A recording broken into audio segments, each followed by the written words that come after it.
श्री चंद्र प्रकाश। धन्यवाद अध्यक्ष जी,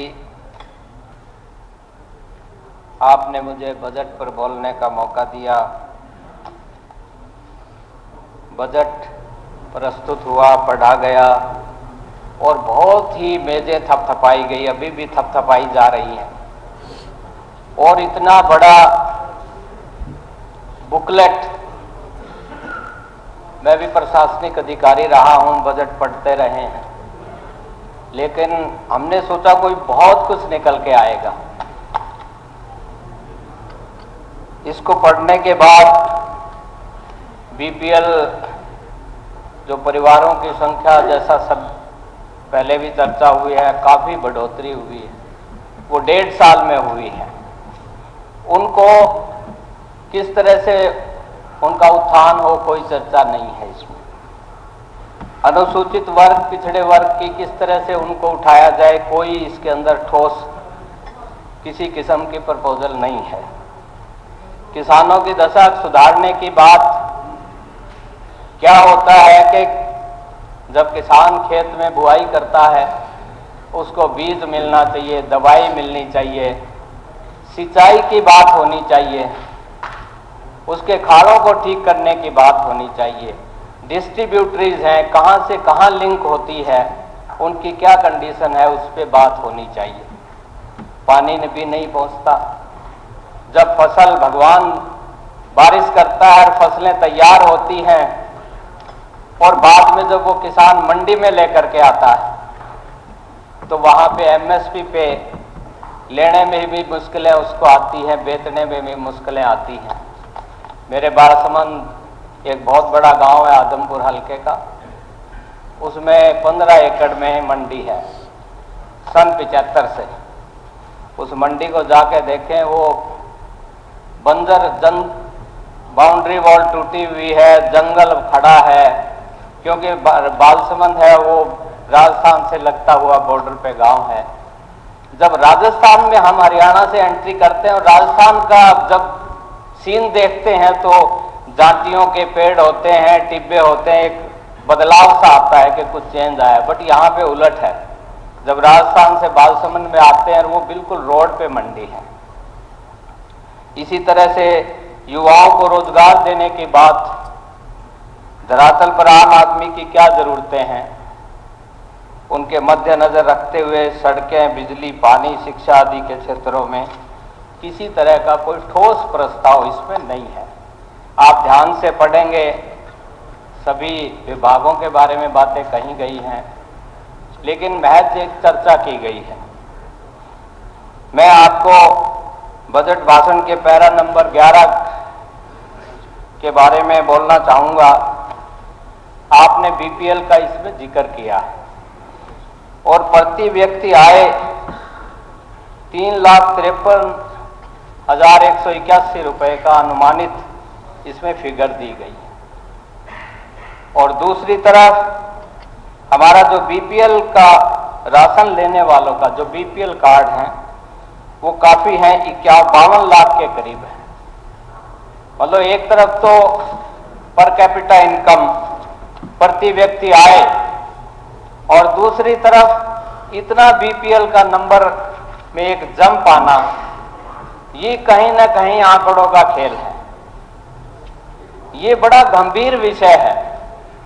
इसके बारे में सभी जो यहाँ आदरणीय सदस्य हैं, सारी बातों से ऊपर उठ करके इसको हमें विचार करना चाहिए। इसके बारे में देखना चाहिए कि पर कैपिटा इनकम कैसे बढ़ी। इसमें बहुत बड़ी बिग डिस्पैरिटी है, क्योंकि इसके आगे चल के इसके परिणाम अच्छे नहीं होंगे। इसमें एक बार ये रिपोर्ट भी सदन में रखी गई थी, माननीय सदस्य ने एक स्टार्ट क्वेश्चन लगा था, उसमें अप्रैल 2022 में 8,82,414 बीपीएल के कार्ड बने थे और सितंबर 2024 में उनका बढ़ करके वो 46,45,310, 37,62,893 बीपीएल कार्ड की बढ़ोतरी हुई। तो ये बहुत ही एक गहराई पे जाने का विषय है। अध्यक्ष जी, मैं आपके माध्यम से सरकार से, माननीय मुख्यमंत्री जी से अनुरोध करूंगा कि इसके बारे में ना केवल ये कह देना कि हम इंक्वायरी करेंगे, इसके बारे में पूरी रिपोर्ट सदन के पटल पर रखी जानी चाहिए। इसके बारे में गहराई से जांच इसकी होनी चाहिए। क्योंकि जब इसका पर कैपिटा इनकम का और प्रति व्यक्ति आय जो भी है, मुझे ऐसा लगता है कि इसको गुड़गांव शहर को, फरीदाबाद शहर के इलाके को कंसिडरेशन में लिया गया है, बड़े बड़े शहरों को लिया गया है, लेकिन जो एक गांव में रहने वाला, बड़े गांव में काम करने वाला, छोटी मंडियों में काम करने वाला, हमारे तहसील और सब डिवीजन पे काम करने वाले, उनका क्या इसके अंदर किस तरह से उनका माइक्रो लेवल इंडस्ट्रीज की, मुझे लगता है कहीं न कहीं मिसिंग है, ये लिंक नहीं हुआ। अगर लिंक होता तो ये जो हमारी पर व्यक्ति आय है, इसकी ये फिगर नहीं आती। तो मेरा यही सरकार से, अध्यक्ष जी, आपके माध्यम से मांग है कि इसमें सही जो पिक्चर है वो सदन के पटल पर रखी जानी चाहिए, ताकि हरियाणा की जनता को ये पता लग सके। क्योंकि वो एक बड़ा दौर था, चुनाव का समय था, और इस तरह से इतना जंग, और कहीं न कहीं जो सरकारी खजाना है उस पर बड़ा भारी, इस पे बोझ आया है। तो ये सारी बातें देखने की बात है।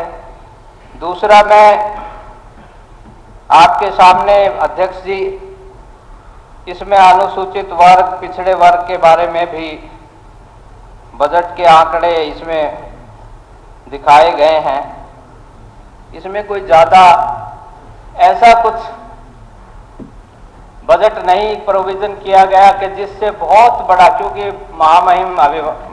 महामहिम गवर्नर साहब के अभिभाषण को ध्यान से पढ़ें तो गरीबों के उत्थान की बात कही हुई है, पिछड़े वर्ग के लोगों के उत्थान की बात कही हुई है, हमारे दूसरे सभी जो गरीब हैं, युवा, सबके कल्याण की बात उसमें कही गई है। इसमें एक पॉइंट नंबर 126 है, उसमें सिर्फ ये लिखा गया है कि पिछड़े वर्ग के उद्यमियों के लिए 25 लाख रुपए के ऋण की बात कही गई है। इसके लिए बजट में 50 करोड़ का प्रोविजन किया गया है।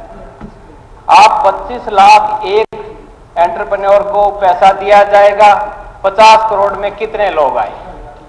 सिर्फ महज 200 लोग। 22 जिले हैं, हर जिले में 10 से ज्यादा फिगर नहीं इसमें बनती। तो ये कम से कम मेरा अनुरोध है कि ये 500 करोड़ होना चाहिए। इसके साथ साथ हरियाणा बैकवर्ड क्लास निगम चलाया जा रहा है, भारतीय जनता पार्टी की सरकार है पिछले 10 साल से। अध्यक्ष जी, उस निगम की क्या एनुअल रिपोर्ट है? कितने लोगों को वहां पे फाइनेंस किया गया, कितने लोगों को किस तरह से वहां हुआ? महज एक अध्यक्ष लगते हैं, अधिकारी लगते हैं, फील्ड में उनके डीएम है नहीं, एक डीएम को 4-4 जिलों का चार्ज दिया हुआ है। तो किस तरह से? तो हमें ये बड़ा, इसमें सरकार को, माननीय मुख्यमंत्री जी से मेरा अनुरोध है आपके माध्यम से कि पिछड़े वर्ग के प्रति, अनुसूचित वर्ग के प्रति, गरीब के प्रति, किसान के प्रति जब चुनाव आता है तो हम सभी राजनीतिक लोग बड़ी चर्चाएं करते हैं, बड़ी बड़ी बातें करते हैं उनके उत्थान की, उनके कल्याण की, उनकी शिक्षा की, परंतु बजट से ये लगता है कि उन लोगों की जो पहचान थी वो सिर्फ चुनाव तक थी। आप ये देखिए, 35 से 40% पिछड़े वर्ग की जनसंख्या है हरियाणा में। कहां पे क्या बजट उनको अलॉट किया गया है? कहीं कोई प्राथमिकता उनको नहीं दी गई। तो मेरा ये कहना है अध्यक्ष जी आपके माध्यम से कि इस बारे में विचार किया जाए, बजट को बढ़ाया जाए, और जो कॉरपोरेशन है उसको एक्टिव किया जाए, और कैसे हम गांव में रहने वाले, बड़े गांव में, छोटे गांव में, ढाणियों में उनको फायदा पहुंचाएं ताकि उनका जीवन स्तर उठे, बच्चों की अच्छी एजुकेशन हो। ये इसमें बजट में इसका प्रोविजन किया जाना बहुत ही आवश्यक है। तीसरा, यहाँ पे सिंचाई विभाग की बात है, इसमें 10% की ग्रोथ की गई है। कुल बजट का 2% 2.9 इसमें बढ़ाया गया है। लेकिन अगर हम वहां धरातल पे जाके देखें तो आज सिंचाई का पानी किसान के खेत में नहीं पहुंचता है, कारण मैंने बताए, और ये सही वहां पे धरातल का सीन है। उसमें एक योजना बनाई जाए, हमारे खाले पक्के करने की 20 साल की उसकी वो टाइम फिक्स है, उसको कम किए बगैर गुजारा नहीं है। वैसे तो किसान को हम इग्नोर करते रहें, बात किसान की करते रहें, हमारा अन्नदाता है, हमारे लिए बहुत कुछ करने वाला है, हमारा पेट पालता है, परंतु हम क्या करने जा रहे हैं ये एक बहुत गंभीर मुद्दा है। आपने SYL की बात कही, बजट में कही कि SYL का पानी लाएंगे, SYL के पानी के लिए। मैं ये जानना चाहता हूं क्या एफर्ट्स किए 10 साल में, 11वां साल है, शुरू हो चुका है, आप बताएं क्या एफर्ट्स किए। इसका एक स्टेटस रिपोर्ट सदन के पटल पे रखी जानी चाहिए। अध्यक्ष जी, मेरी ये आपसे प्रार्थना है। शिक्षा की बात कही, बहुत नेग्लिजिबल उसमें अंदर बजट में बढ़ोतरी की गई है। मेरे हल्के में अध्यक्ष जी बालसमंद गांव में गवर्नमेंट कॉलेज है, वो सन 75 में 2017 में चालू हुआ था। आज भी वो प्राइमरी स्कूल में क्लासेस लग रही हैं। गांव की पंचायत ने जमीन दे दी, एस्टीमेट बन के आ गया 28 करोड़ का, लेकिन आगे उस पर कोई कार्रवाई नहीं हुई। तो मेरा आपसे अनुरोध है कि उसको एक्सपीडाइट करवाया जाए, ताकि, क्योंकि ये राजस्थान के साथ लगता हुआ इलाका है, आदमपुर विधानसभा क्षेत्र पूरा राजस्थान के साथ लगता है। इसके साथ साथ B&R की बात है, बताई जा रही थी, बड़ी अच्छी सड़कें बनी हुई है। भाई नेशनल हाईवे से, स्टेट हाईवे से आप लेफ्ट राइट होइए, आपको पता लगेगा कैसी सड़कें हैं। सड़कें सभी 70% सड़कें टूटी हुई हैं। माननीय मंत्री जी हमारे बहुत ही आदरणीय हिसार से हैं, वो भी घूमते हैं, जाते हैं, जब मैं भी जाता हूं हल्के में, आदमपुर, बरवाला, नलवा, सड़कों की हालत सुधारने की जरूरत है। तो इसमें एक अध्यक्ष जी IMT की प्रपोजल्स इसमें रखी है, 10 नई IMT बनाने की।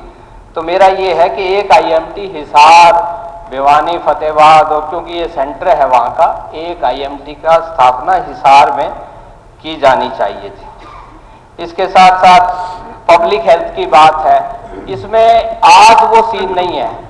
अध्यक्ष जी बहुत जो रिजर्व है वो अंडर कैपेसिटी के हैं वाटर वर्क्स, और बहुत से गांव में वाटर वर्क्स है नहीं, और जब कैनाल क्लोजर आता है तो पीने को पानी उनको नहीं मिलता। तो इस तरह की ये योजना चाहिए। बाकी ढाणियों की बात है, उसमें भी सुधार होना चाहिए। आपका बहुत बहुत धन्यवाद।